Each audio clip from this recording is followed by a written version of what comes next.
Ladies and gentlemen, thank you very much for being with us today. I ask that you come here so that we can give you an update. I'm going to first and foremost tell you that we have simply the best homicide team, I believe, in the entire nation. In 11 years, we only have 2 unsolved homicides. And quite frankly, if some friends of those victims would talk to us, we would have 0 unsolved homicides. But apparently their friends had rather these folks be dead than help us find out who the murderers are. But that's a side story. I knew when we sent this investigative team there that they would do everything they could and would more than likely solve this homicide because they are simply the very best. And they did on this case what they do on every other case. They investigated this homicide as if our victims, Damian Tillman, Kevin Springfield, and Brandon Rollins, were their brothers. That's the energy and enthusiasm. They work 24/7 around the clock along with all of their colleagues, and they have solved the case. We have locked up the 3 people that are responsible for the murders of these guys. Let me once again lay out the details for you if you missed it originally. I want you to think about this. This is Polk County, Frostproof, the very south end of the county. It's an extremely rural area. The county's 2,000 square miles. Population's almost 700,000, and all of it is from mid-Polk County north. So it's sparsely populated area that's made up of cow pastures, orange groves, beautiful lakes, and a very, very low crime rate in the Frostproof area, which is one of the best kept secrets and one of the safest places to live any place in the nation. But all of that came to a crashing halt on Lake Streety Road. When we found these people, our victims, massacred, literally massacred, we thought, my goodness, what could have happened there? Well, we know now. I'm going to introduce you to the people that were responsible for that. Then I'm going to give you a timeline. So this is going to take a couple of minutes, and you pick from it what you need. Here are the pictures. This is the trigger man. This is the guy who directly did the damage. His name's Tony Wiggins. He's known as TJ. He's 26 years of age. This is Mary Whitmore. She's 27 years of age, and she is the girlfriend of Tony Wiggins. And this is Robert Wiggins. He's 21 years of age, and he's the brother, obviously, to TJ. But let me stop for a minute and give you a little history on TJ. TJ is someone who his criminal history should shock your conscience. It does mine. TJ started to be arrested when he was 12 years old. He is currently only 26 years old. TJ has 230 felony criminal charges in his arrest history. I didn't stutter. He had 230 charges in his arrest history. 15 convictions, and 2 times to state prison at only 26. There's a picture of Tony Wiggins. Here's the real Tony Wiggins. He's a thug. He's a criminal. He's pure evil in the flesh. He's wild and he's out of control. Mary has 0 criminal history. 0. Robert has 1 misdemeanor arrest. Virtually no arrest. Tony, 230 felony charges. They all are from the Lake Wells and Frostproof area, as was our victim. When we started receiving Crime Stopper tips, and we received them to the point that the call center said we had to bring in extra help. We had people call in from all over the nation about ideas and helping us investigate the crime and what they believed, and psychics. But the local tips that came in that were filtered, and there were hundreds that came to us, the predominant information we got was, look at TJ Wiggins from Frostproof. It's not that they had any idea that he did it, but this guy is just mean. He's just violent. He's currently out on bond for breaking a guy's arm with a crowbar during a fight, waiting to go back to trial on other felony charges. This is a guy who they said will just walk up and punch you for no reason, or no reason to you, certainly a good reason to him. You look at the Florida statutes as it appears with criminal conduct, he's got some arrest history. Everything from burglary and theft to aggravated battery to resisting law enforcement officers to battery on law enforcement officers to battery on people that are 65 years or older, the elderly. He's just wild and hostile. And the people of Frostproof said, look at him. But let me tell you, as I introduce you to these folks and I start through the timeline, what occurred. When our crime scene folks and our detectives were working the original crime scene, what we noticed in the truck, in Damien's truck, and understand when I talk today, Damien was in the red pickup truck, and the white pickup truck had our other two victims in there, Kevin Springfield and Brandon Rollins. Kevin was driving the white pickup truck, Brandon was riding in the white pickup truck, and Damien was driving his red pickup truck.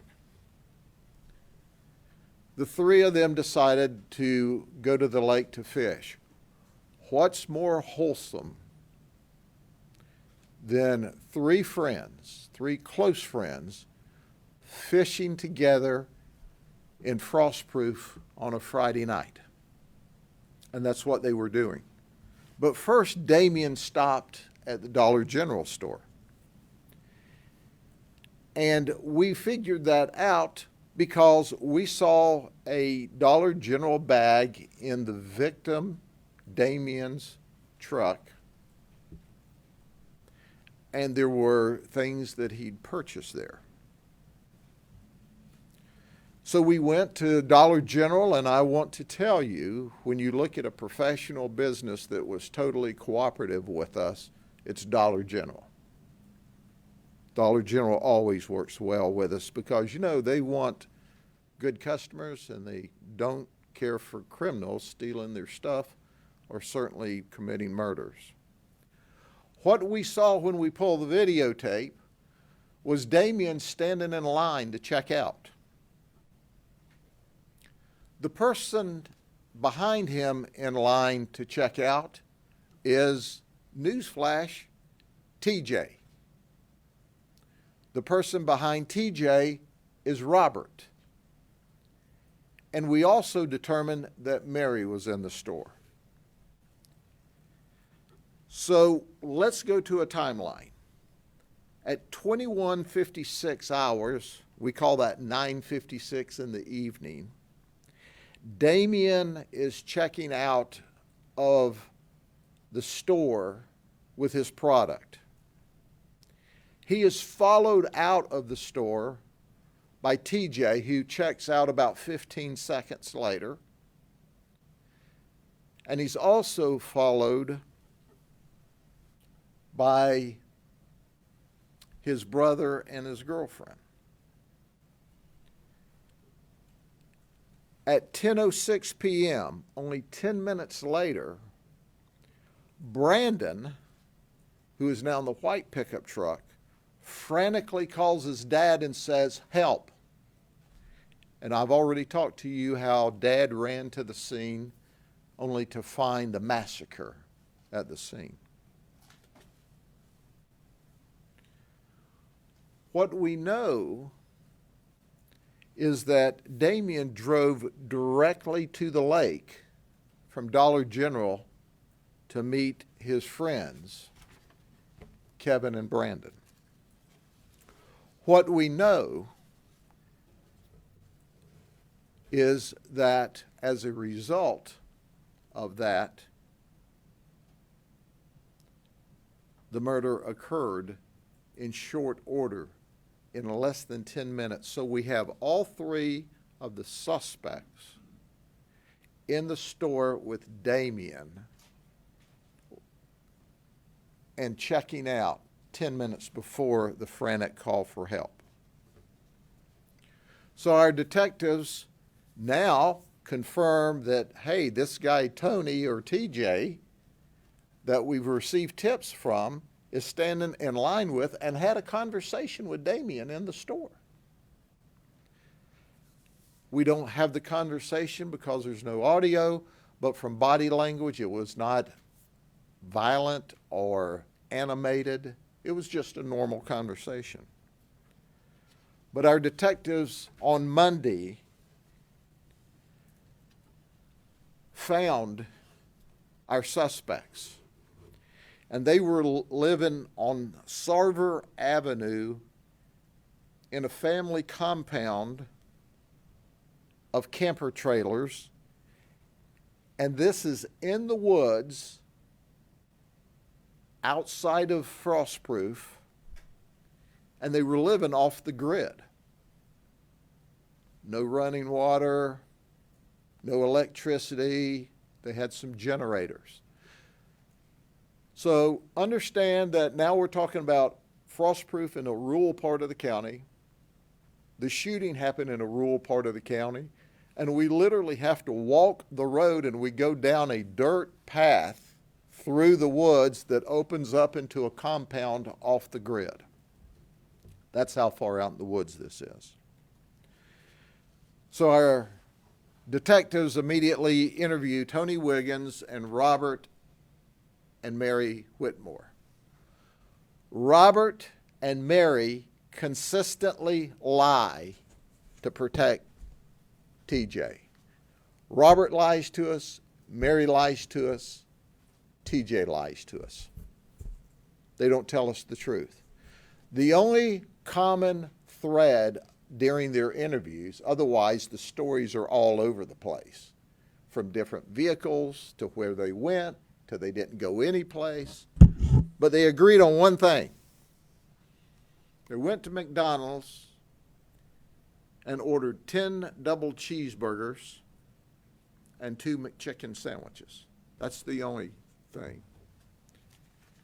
So on Monday, we executed a search warrant at the compound.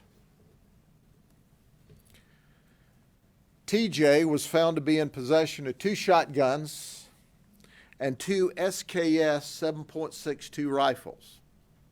He's a convicted felon. He can't possess firearms, so he was immediately arrested. Our forensic investigations team found 1 9mm shell casing, 1 at TJ's trailer.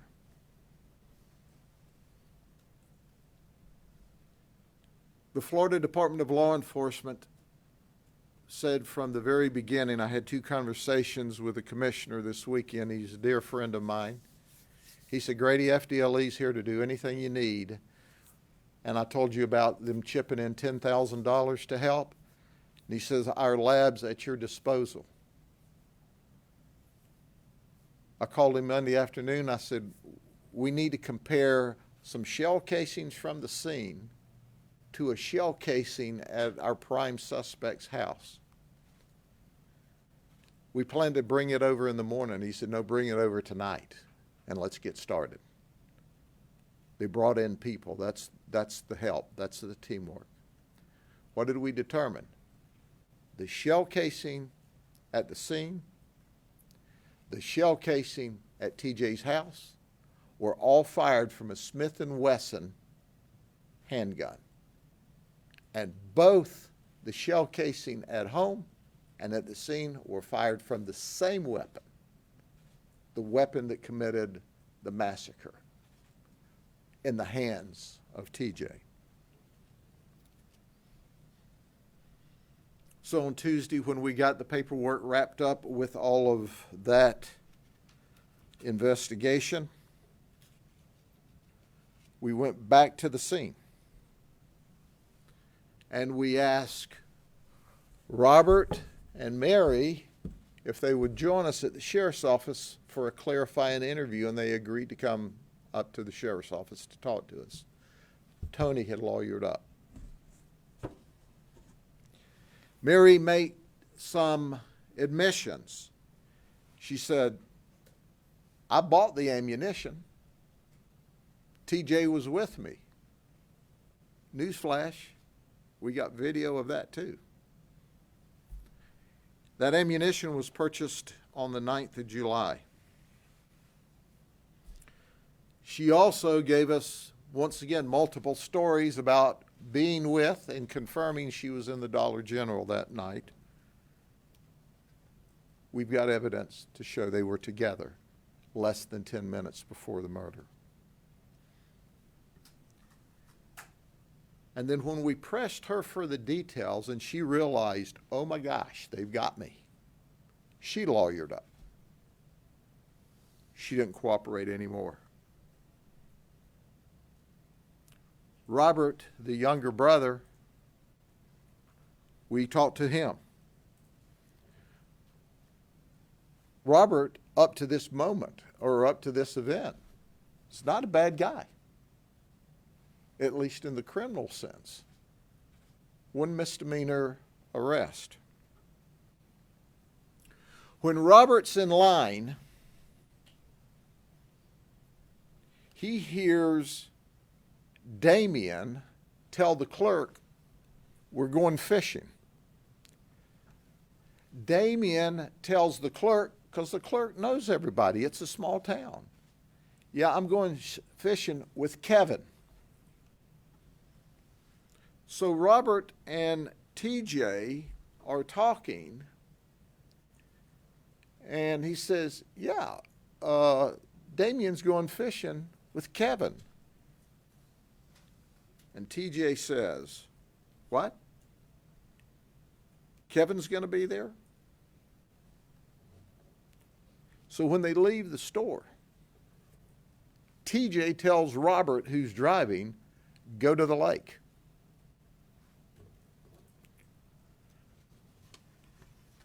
Now, they had no plans to go to the lake until TJ told Robert, go to the lake. And they did. Damien now is at the lake, and he has met up with, during this time frame, Kevin and Brandon, who are in the white truck. And they have turned their trucks so that they're door to door talking to each other in the middle of the road. Robert drives and pulls up behind the white truck that's driven by Kevin with Brandon in the passenger side. TJ exited his truck. When he did, Brandon got out of his vehicle and shined a light back to see who was pulling up behind them. TJ rushed up to Brandon, pushed him against the truck, pulled a handgun out, and said, where's Kevin? Well, Kevin's sitting in the driver's seat right there. And he looks and sees Kevin. He runs around, he being TJ, runs around between the red truck and the white truck. He points the gun at Kevin, and TJ says, where's my truck? Kevin goes, I don't know what you're talking about. Yeah, you do. Where's my truck? You sold the engine out of my truck. Kevin said, I don't know what you're talking about. At that moment in time, according to the information we've received, TJ hits Kevin. Damien starts to open the door of his vehicle and is screaming at TJ, put the gun away, put the gun away, put the gun away. TJ's out of control, screaming, where's my truck? And he starts shooting Kevin and Brandon inside of the white truck. It's estimated, and this is still under investigation, he shoots him 9 to 10 times between the two of them. Then he turns on Damien and begins to shoot Damien, who's got his door open but is in his truck, several times. Then he goes back to Kevin's truck, and during his excitement, now he has dropped the magazine to his firearm and he can't find it. So he opens the truck door and Kevin falls out on the ground. And that's where Kevin's found. He finds the magazine to the handgun that he drops when he goes back, points the gun back. And then he calls Robert. Robert says he's sitting in the truck. He said, I never got out of the truck. And when he pulled the gun, I started to get out of the truck. By that time, it was all over with. You can believe what of that you want to. Mary, TJ's girlfriend, she doesn't know anything. And this is one mean woman. She's not cooperating. She's not talking. She becomes incensed at the detectives when they try to confirm the spelling of her last name because it's not spelled in the traditional way you would think you would spell Whitmore. She's saying nothing, but she's there the entire time. And she's lying to protect him. TJ then tells Robert, come here.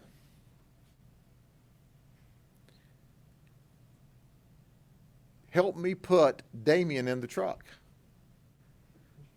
So Damien now, and we don't know the lineage, the details, because they're not given to us any better than what I'm about to tell you. They grab Damien. We don't know if he's already pulled out of the truck or if he's in the truck because there's blood evidence all over the place. But they pick him up and heave him over into the back of the pickup truck with his foot sticking up over the edge of the bed. And then they leave. They go to a undisclosed location and supposedly strip down the gun, take it apart, and throw it away.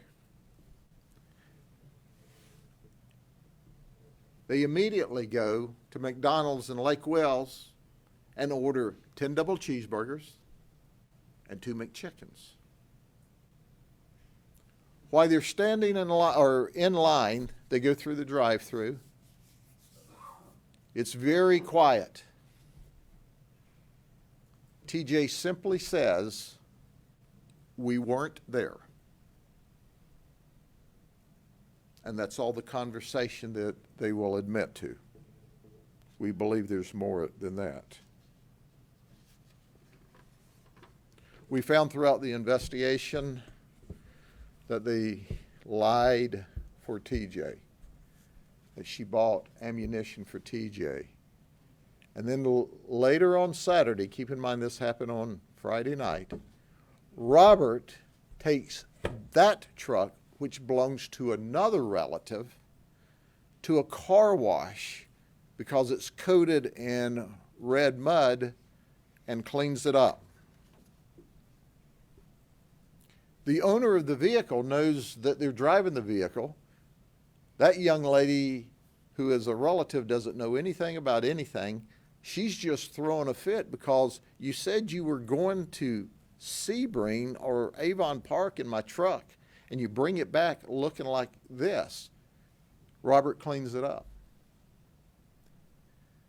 We asked, did you clean the inside? Oh, no, we didn't clean the inside. Well, duh, they did. We found trace evidence of blood where TJ was sitting in the passenger side of the vehicle. That's being packaged up and taken to FDLE.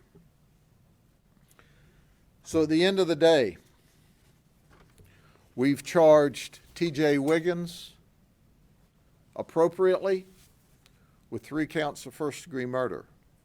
At this point in the investigation, we have charged Robert with 3 counts of accessory and 1 count of tampering with evidence. We've charged Mary with 3 counts of accessory to the murder and 1 count of tampering. The investigation is ongoing. The folks who lost their loved ones that night are poor people. We've had a lot of people offer to give us more money for a reward. We don't need that. But if there's an inclination to help these folks bury their loved ones, I'm certain that would be appreciated, because there's nothing worse than having to bury your child, unless it's you're having to bury your child and you don't have any money.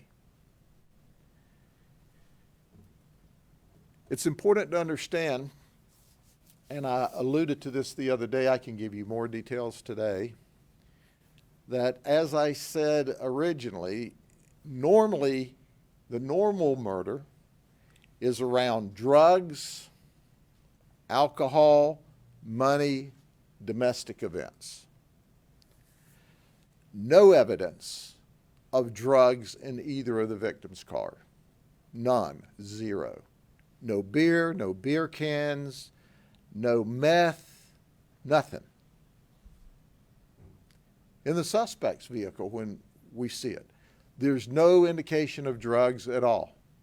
The only information we have is TJ is allegedly mad over some kind of truck deal that happened some period of time ago. We've not had an opportunity, the homicide team, to dig into that civil disturbance, if you will, yet, because we're busy solving a triple homicide, but that will come together later.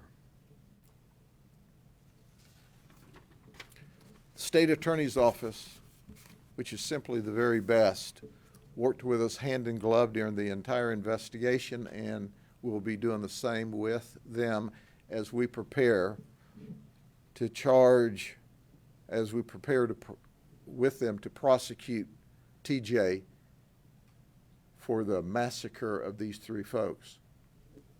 Robert and Mary's charges may be upgraded. We may add charges. That investigation's ongoing. Understand that this is Wednesday. We started this investigation Friday night when we were called, and by Tuesday afternoon, this homicide team had them in jail. We're grateful for the tips we received. We're grateful for the outpouring of support from the community. We're grateful we had people from around the country, as far away as Tennessee, that I'm aware of, want to send us money for a reward. You see, that's the United States, that's the state of Florida, and that's the community I know and love. Good people came with promises and prayers for the family from around this country. The community pulled together, and that's the United States of America that I know.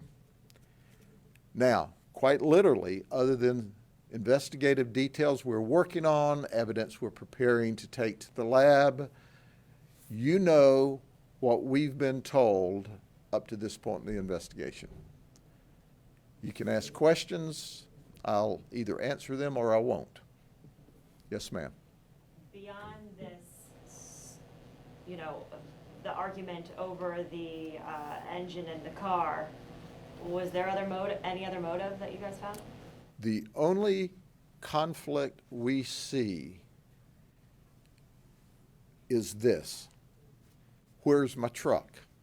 I heard you stole the engine or sold the engine out of my truck. Where's my truck? I heard you sold the engine out of my truck.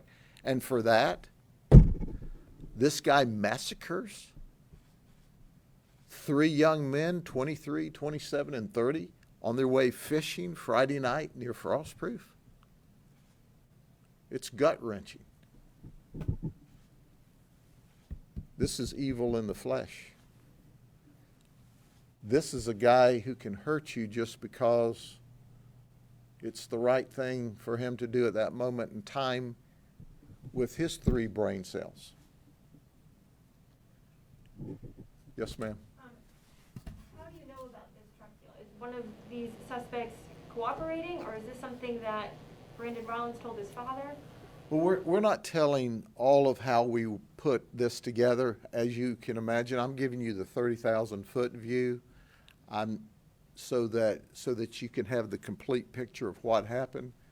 But some of the information and some of the sources that people have wanted to provide us information, you know, it's not appropriate at this stage to release. Yes, sir. At what point in that timeline was Brandon able to call his father? Was it after they left, or? Brandon called his father 10 minutes after they left the store. So that means they left the store. He met his buddies. They're talking. The suspects pull up.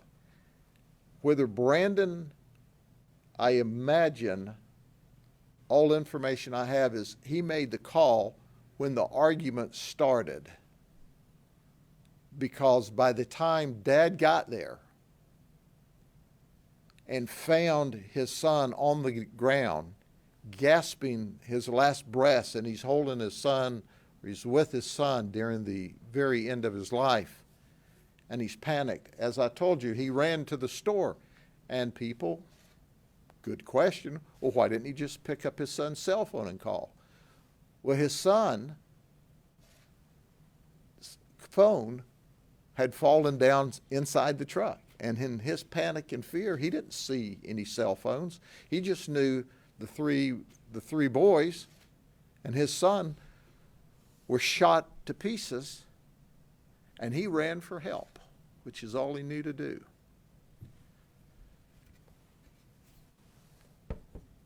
We've tried to comfort Dad. The wounds were so severe that quite literally, if an emergency room had been across the street, they couldn't have saved his life.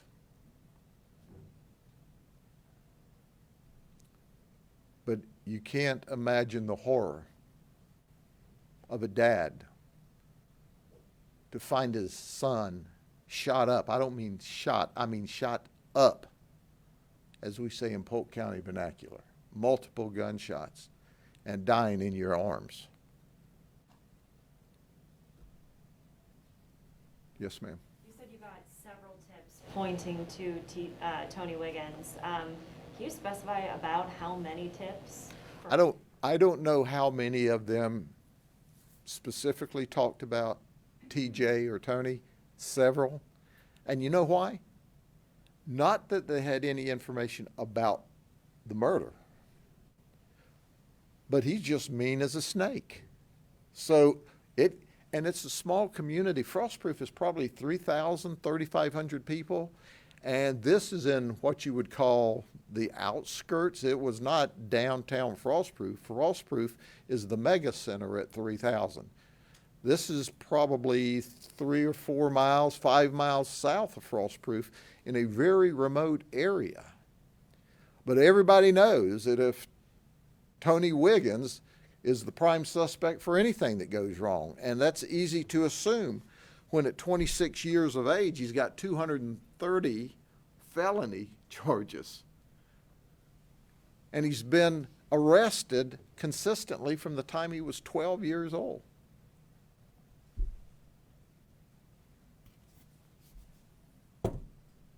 I'm sure somebody thinks you ought to have counseling and pretrial release. Our goal,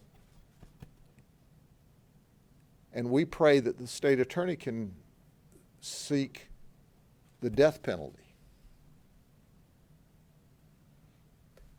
He needs to receive a fair trial, the appropriate appeals, and then be executed. And you know what? Legally, we can't execute him like he did those 3 guys who were just trying to fish on Friday night, nor would we suggest that the system be as barbaric as his conduct toward our 3 victims. Anything else? Pretty well know it. Thank you. God bless you. See you later.